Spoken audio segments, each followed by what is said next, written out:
Okay, one more, Judy. Go ahead. Yeah, you mentioned quite emphatically that GMOs are a solution, a major It's our solution. future. Yeah, so I have to say I am in agreement with you. I happen to work on plant virus diseases, and at the moment and probably for much of the future, the primary way we're going to combat the problems with plant viruses and other pathogens for which we have no resistance available and probably no hope to identify resistance that's durable. So I have thinking that this is probably the major solution that I can offer to farmers when they have a problem. But my question is, how do you have any projections or predictions about how the technology that is available, but primarily belonging to one or two large companies, can become more available to the world on a global basis? Well, thank you very much for this question. I really appreciate it. One of the things I'm lobbying for the Saudi government, okay, let me try to be as political. Oh, forget it. It's less complicated. If you go to Monsanto basically they want to sell you crops that is resistant to everything except to Roundup. So they sell you more Roundup. This is the bottom line. Okay, we can dress it up with sugar coating it a lot. My argument is the Saudi government should take position into two places. Any institution that is working in rice or in barley. And I just came a few minutes ago from the lab here for the GMO for the rice. Saudi Arabia should take full position on the GMO programs of rice and wheat. Whoever work on wheat, go for it, whatever it takes. Whoever work in rice, go for it. And other animals that is also could breed it. But don't go through the companies that is control that GMO. You could start it in your own. Two technology Saudi Arabia, I think, should go for speed with it, is the solar for water. And we already did that. We have signed a contract with IBM, and we're going to produce 30,000 cubic meters per day, 10 megawatts to provide water for Al-Kafji for a population of about 100,000. This water plant should be on production 2013. GMO is our really future, whether for animal or for, but we don't do it through companies. We should do it directly with institutions. Finance whatever it takes to improve the wheat, improve the rice, improve the varieties of some of the meats.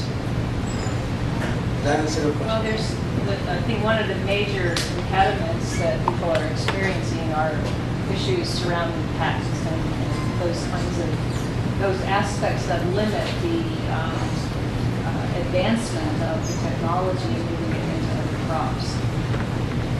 Such as? Well, vegetables, etc., and for other, to combat other problems, both abiotic and biotic stresses. So the patent issues and that sort of thing seems to be a huge impediment. Well, do you see that as one? No, you will not get my head working if you talk to me about vegetables and so on. You will be really honestly. You will get my full ear and my attention. I'm not asking about vegetables per se, the patent, the technology that Monsanto has patented, and that they go after people for infringing on their patents. It seems to me that there's probably a quiet revolution in the process that is revolving around not honoring those patents to the point that eventually the technology will be free to use. Well, I just wonder if you had any insights. no, I have the insight. I tell you, you got my ear and my heart. If you talk to me about rice or you talk to me about wheat, and those are the things that is, I think, is our key two product that we should really concentrate. The vegetables, we have a lot of solutions for it. But there are much solution for wheat and farming.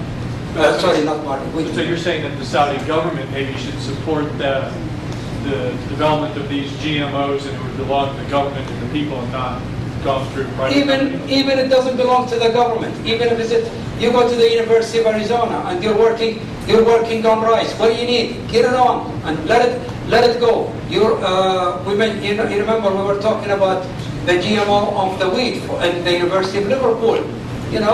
Go for it.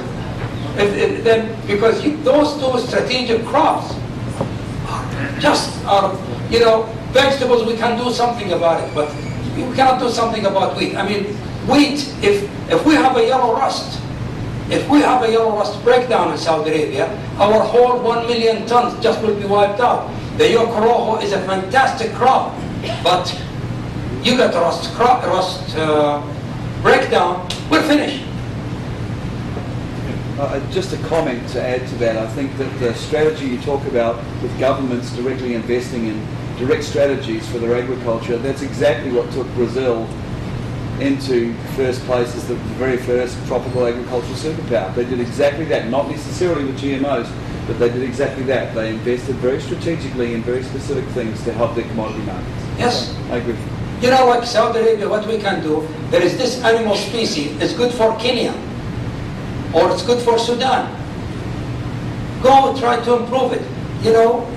We have a wonderful sheep in Saudi Arabia. It's a very bad mother. And it grows so fast in a very short times. The Najdi sheep. What can we do to improve the gene of that? Not like some of the things that we don't compete with those big companies. Like there is a goat varieties in Somal. What can we do to improve it? We're not talking about here to bringing you a super animal, but improve those kind of varieties.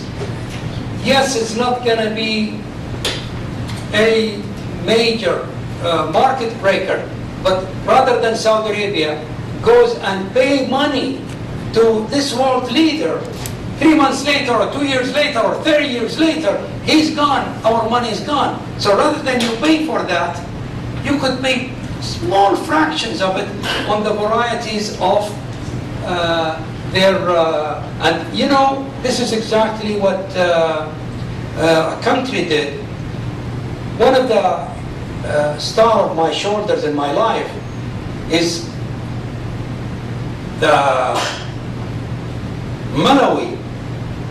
Malawi was a success story. It went from a net food beggar to a food exporter, and they did a lot of modifications, and we had a huge argument last year in Brussels because of the African nations. They always blame the others, but nobody really have just face it for them and make them blame themselves for it. And we said, hey, you want us to invest, you want us to tango together, you got to address the issue of the properties, of the land.